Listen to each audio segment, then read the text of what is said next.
Peace. What's good, guys? How's it going?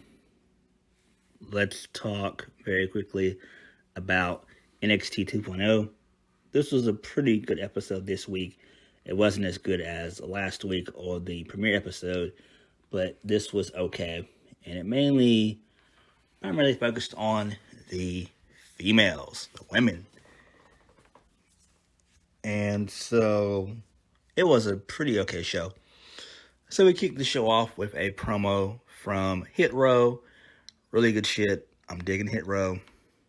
And then it set up our impromptu match between B-Fab and Elektra Lopez in a no disqualification match. In the end, Lopez was able to secure the win here, which is fine. Hit Row is probably main roster bound. It is what it is. Who gives a fuck? I think they'll do fine on the main roster, preferably Raw, but SmackDown will be kind of cool as well. But I don't think we're going to have a whole bunch of factions going forward on NXT 2.0. That's just my opinion. Moving on. Next match, Zion Quinn versus Oni Lorcan. Zion wins here via a high impact crossbody for the win. And it seems like Oni Lorcan is done with NXT. And I think Oni Lorcan and Danny Burch are main roster bound as well. It's time. They're not doing anything. And it's just time for them to go. Who gives a shit? Moving on. MSK. They came out next. They had a really good promo. They're interrupted by the Grizzled Young Vets, Carmelo Hayes and Trick Williams, Joe Briggs and Brooks Jensen. And they all talked shit. And then they all started to brawl. And that was that. In my opinion, with Grizzled Young Vets, it's time for them to go to the main roster as well. They're not doing jack shit in NXT 2.0. And basically, in my opinion, just send them to the main roster. Because the main roster is going to need tag teams. You're going to have to begin to make that tag team division on both Raw and SmackDown way fucking better than it is. You need more teams than the New Day, the Usos. You need more teams than the Viking Raiders. You need more teams than that. Those are the only three real teams that they have. Everyone else is just thrown together in a bunch of mismatched singles guys, and it makes no sense. So if Raw or SmackDown can get either the Grizzled Young Vets or only Lorcan and Danny Burch, I'm fine with it. But those two teams I mentioned have to go. Next, Io Shirai and Zoe Stark, they defeated Toxic Attraction for the NXT Women's Tag Team Championships. It was a pretty okay match. Then we had Boa going up against Andre Chase. He defeated him in a quick fashion. And who gives a shit? Next, we had a really long, fucking boring match between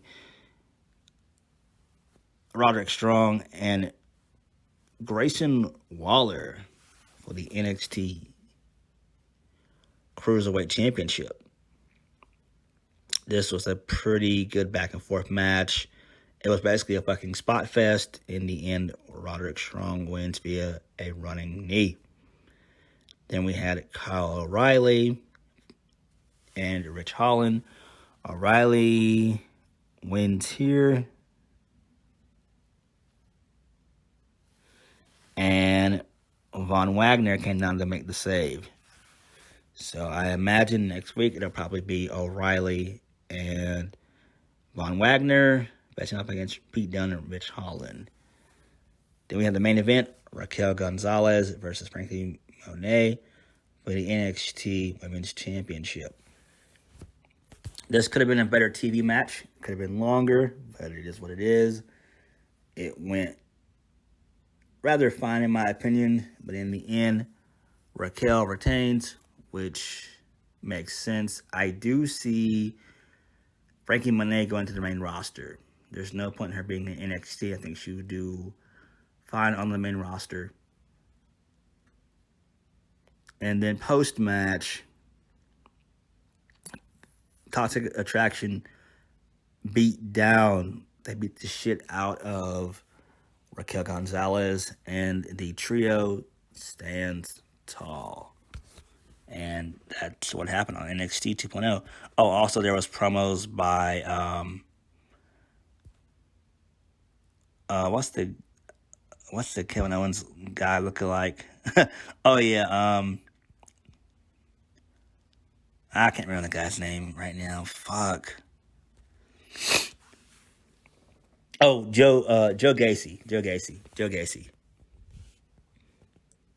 So yeah, there were some promos by Joe Gacy. You had some shit from Index involving Gargano and Candice LeRae spying on them for the honeymoon. Who gives a shit? Just some okay comedy shit. LA Knight is supposed to take on Odyssey Jones next week.